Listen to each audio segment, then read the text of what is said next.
Sur la question de la réforme du statut de la fonction publique, on a deux blocs. Un bloc de réformistes et un bloc de gens qui vont préférer contourner une réforme jugée extrêmement épineuse.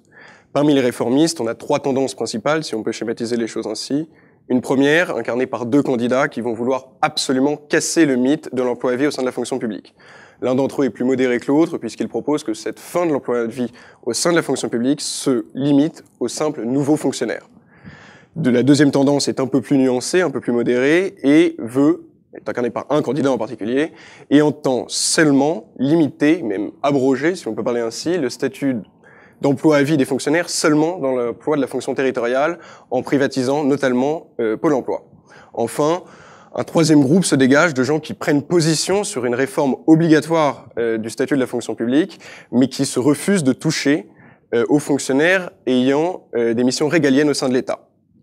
À côté de ce groupe de réformistes, un autre groupe de candidats, eux, vont vouloir casser les 35 heures pour que les fonctionnaires puissent faire soit 36, soit 39 heures de travail.